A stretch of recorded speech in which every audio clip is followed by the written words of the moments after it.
नमस्कार दोस्तों, स्वागत है आपका हमारी परशुराम सक्सेस एकेडमी की प्लेटफॉर्म पर। दोस्तों आज हम पढ़ेंगे हर्यक वंश। ठीक है, और हर्यक वंश भी हम प्रश्न उत्तर के माध्यम से पढ़ेंगे। तो चलिए अपने प्रश्नों की ओर चलते हैं। और हमारा पहला प्रश्न है, हर्यक वंश की स्थापना किसने की? ठीक है, तो हर्यक वंश की स्थापना जो थी वो बिंबिसार ने की थी। ठीक है, अब हम बिंबिसार पर थोड़ा चर्चा कर लेते हैं। मगध का जो पहला शासक था वो बिंबिसार था, और बिंबिसार एक साम्राज्यवादी शासक था। ठीक है, कैसा शासक था? साम्राज्यवादी।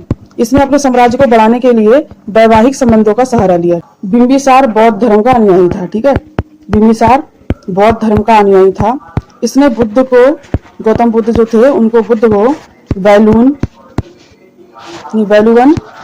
बिहार ये दोनों दान में दिए थे। ठीक है, और इसने अपनी राजधानी को क्या बनाया था? इसने अपनी राजधानी राजगृह बनाया था। ठीक है, कहाँ बनाई थी? राजगृह, जिसे गृह ब्रिज भी कहा जाता है, गृह ब्रिज। बिंबिसार का पुत्र कौन था? अजातशत्रु था, और अजातशत्रु ने इनकी हत्या कर दी। ठीक है, क्या कर दी? इनकी हत्या कर दी और खुद राजगद्दी पे बैठ गया। अजातशत्रु भी बौद्ध धर्म का बहुत ही बड़ा अनुयायी था, ये भी बौद्ध धर्म को मानता था, और पहली बौद्ध संगीति जो है वो अजातशत्रु ने ही करवाई थी। ठीक है, इसके साथ ही अजातशत्रु का भी एक पुत्र था, उसका नाम था उदयन। ठीक है, क्या नाम था? उदयन।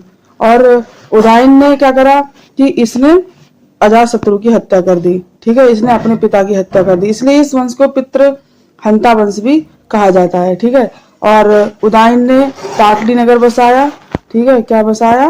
पाटली नगर, इसने पाटली नगर बसाया।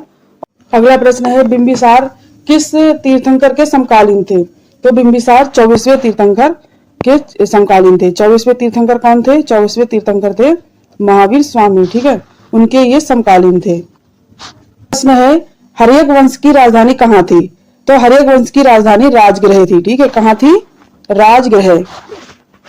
अगला प्रश्न है, बिंबिसार किस वंश से संबंधित थे? तो बिंबिसार हर्यक वंश से संबंधित। प्रश्न है, अजातशत्रु किसका पुत्र था? तो अजातशत्रु जो था वो बिंबिसार का पुत्र था।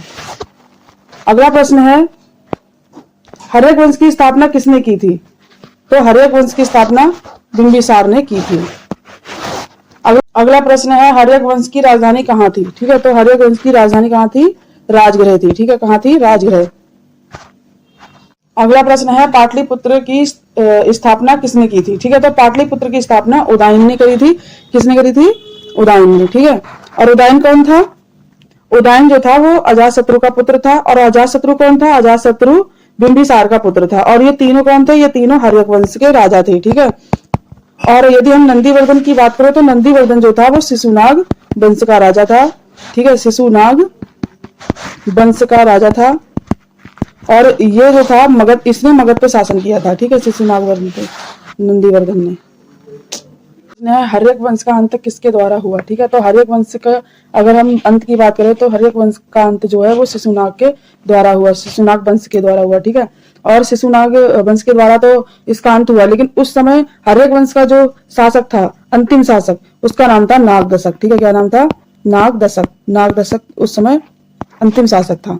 बिंबिसार का दूसरा नाम क्या था? ठीक है, तो बिंबिसार का दूसरा नाम श्रेणिक था। ठीक है, क्या था? श्रेणिक था। अगला प्रश्न है, हर्यक वंश का सबसे शक्तिशाली राजा कौन था? तो हर्यक वंश का सबसे शक्तिशाली राजा जो था वो अजातशत्रु था। ठीक है, कौन था? अजातशत्रु। अगला प्रश्न है, हर्यक वंश के समय कौन सा धर्म सबसे अधिक फैला या सबसे अधिक प्रचार प्रसार था? तो उस समय जैन और बौद्ध धर्म का सबसे अधिक प्रचार प्रसार था। ठीक है, अगला प्रश्न है, प्रथम बौद्ध संगीति किसके शासन काल में हुई? ठीक है, तो प्रथम बौद्ध संगीति जो है वो अजातशत्रु के शासन काल में हुई। ठीक है, किसके शासन काल में हुई? अजातशत्रु के शासन काल में हुई। और जो अजातशत्रु थे, अजातशत्रु ने ये जो बौद्ध संगीति थी ये करवाई कहाँ थी?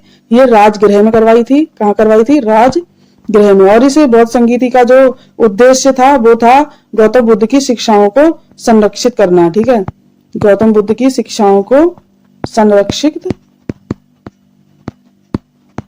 करना। और इसकी जो अध्यक्षता थी वो महाकश्यप ने करी। ठीक है, किसने करी? महाकश्यप। तो अजातशत्रु के शासन काल में पहली बौद्ध संगीति हुई, और पहली बौद्ध संगीति कहाँ हुई? राजगृह में हुई। और इस बौद्ध संगीति का उद्देश्य क्या था? इसका उद्देश्य था गौतम बुद्ध की शिक्षाओं को संरक्षित करना। और इस बौद्ध संगीति के जो अध्यक्ष थे वो थे महाकश्यप। ठीक है, अगला प्रश्न है, गंगा नदी के किनारे पाटली नगर किसने बसाया? तो गंगा नदी के किनारे पाटली नगर जो है वो उदायन ने बसाया। ठीक है, किसने बसाया?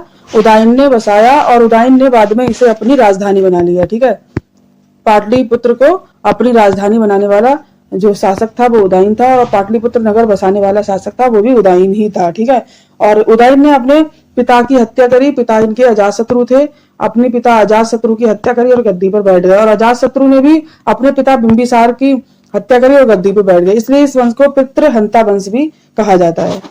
अगला प्रश्न है, बिंबिसार ने साम्राज्य विस्तार के लिए कौन सी नीति अपनाई थी? तो बिंबिसार ने साम्राज्य विस्तार के लिए कौन सी नीति अपनाई थी? युद्ध और वैवाहिक संबंधों की। यदि हम वैवाहिक संबंधों की बात करें तो वैवाहिक संबंध इसने कौशल के राजा थे, एक कौशल के राजा की बेटी से इन्होंने विवाह करा, और दहेज के रूप में इन्होंने क्या मांगा?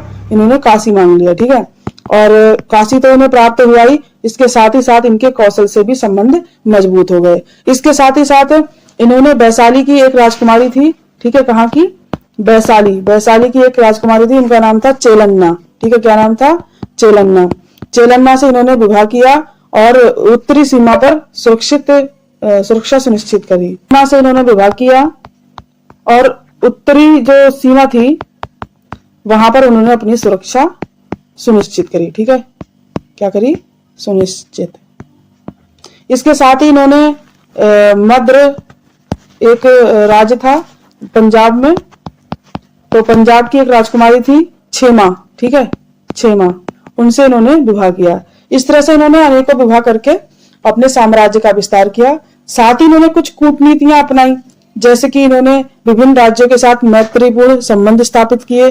ठीक है, जैसे एक उदाहरण है, जो अवंती के राजा थे, अवंती के राजा चंद्रप्रदोत,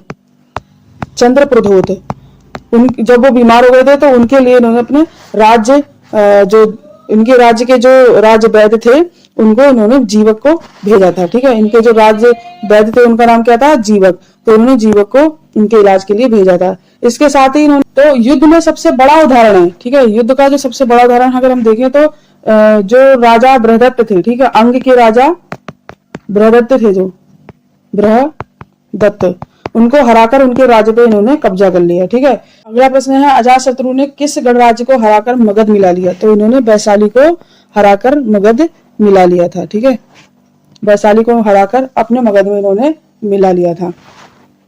अगला प्रश्न है, अजातशत्रु ने कौन सी युद्ध मशीनें बनवाई थी?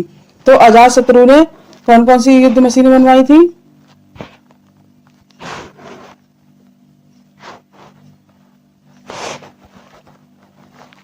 अगला प्रश्न है, अजातशत्रु ने कौन सी युद्ध मशीनें बनाई थी? तो अजातशत्रु ने प्रमुख 2 युद्ध मशीनें बनाई थी। वो कौन कौन सी थी? एक थी महाशिलकंटक, दूसरी थी रथ मुसल। ठीक है, अगर हम महाशिलकंटक की बात करें तो ये एक ऐसी मशीन थी जो बड़े बड़े पत्थरों को फेंकने के काम आती थी। ठीक है, और ये जो अजातशत्रु थे, अजातशत्रु ने इस मशीन का इस्तेमाल जो था वो लिच्छवियों के खिलाफ करा था। अगर हम रथ मुसल की बात करें तो रथ मुसल जो है वो एक पहिए वाली मशीन थी। ठीक है, कैसी मशीन थी? पहिए वाली मशीन थी, और ये दुश्मनों के खिलाफ इस्तेमाल की जाती थी।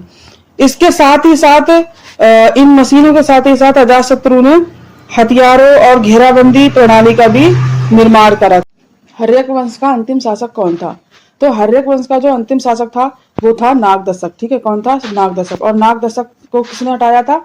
नागदशक को शिशुनाग ने हटाया था। ठीक है, किसने हटाया था? शिशुनाग ने। और ये शिशुनाग ही आगे चल के शिशुनाग वंश का संस्थापक बना। ठीक है, बिंबिसार ने अंगराज की राजधानी चंपा पर विजय किससे प्राप्त की थी? तो चंपा पर विजय जो है वो बृहदत्त से प्राप्त करी थी। ठीक है, किससे प्राप्त करी थी? बृहदत्त से। ठीक है, अगला प्रश्न है, प्रथम बौद्ध संगीति कहाँ आयोजित हुई? तो प्रथम बौद्ध संगीति जो थी वो कहाँ आयोजित हुई थी? वो राजगृह में आयोजित हुई। हर्यक वंश का सबसे पहला राजा कौन था? तो हर्यक वंश का सबसे पहला राजा बिंबिसार था। अगला प्रश्न है, बिंबिसार ने कौशल की राजकुमारी से विवाह करके कौन सा नगर दहेज में लिया? तो उन्होंने काशी लिया। ठीक है, कौन सा नगर लिया? काशी। अगला प्रश्न है, बिंबिसार ने अपनी राजधानी कहाँ बनाई? तो बिंबिसार ने अपनी राजधानी कहाँ बनाई? उन्होंने राजगृह बनाई। ठीक है, कहाँ बनाई? राजगृह। अगला प्रश्न है, अजातशत्रु ने किस गणराज्य से 16 वर्षों तक युद्ध किया? तो उन्होंने वैशाली से किया 16 वर्ष तक। ठीक है, कहाँ किया? वैशाली से।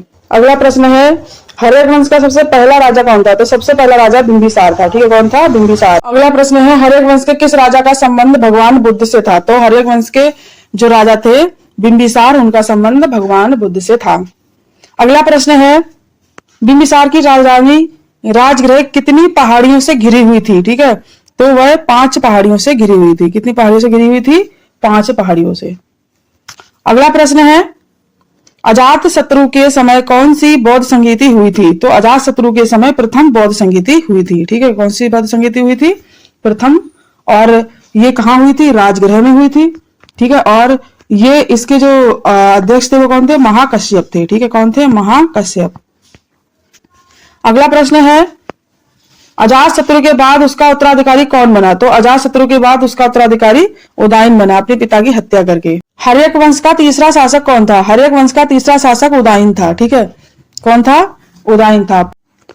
अगला प्रश्न है अजातशत्रु ने किस नगर की सुरक्षा के लिए रथ, मुसल और महाशिलाकांतक हथियार बनवाए थे? तो इन्होंने वैशाली के लिए बनवाए थे। किसके लिए बनवाए थे? वैशाली के लिए। अगला प्रश्न है हर्यक वंश के दौरान किस धर्म का प्रभाव सबसे अधिक था? ठीक है, तो सबसे अधिक जो प्रभाव था वो जैन और बौद्ध धर्म का था। अगला प्रश्न है अजातशत्रु किसके पुत्र थे? ठीक है, तो अजातशत्रु जो थे वो बिंबिसार के पुत्र थे। किसके पुत्र थे? बिंबिसार के पुत्र। अगला प्रश्न है उदयन ने किस नदी के तट पर पाटलिपुत्र की स्थापना की थी? ठीक है, तो उदयन ने जो है गंगा नदी के तट पर स्थापना करी थी। अगला प्रश्न है हर्यक वंश के राजा बिंबिसार को किसने कारागार में बंद किया था? ठीक है, तो उनके पुत्र अजातशत्रु ने उन्हें कारागार में बंद किया था। अगला प्रश्न है अजातशत्रु की मृत्यु के बाद किसने गद्दी संभाली? तो अजातशत्रु की मृत्यु के बाद उदयन ने गद्दी संभाली। ठीक है, किसने गद्दी संभाली? उदयन ने।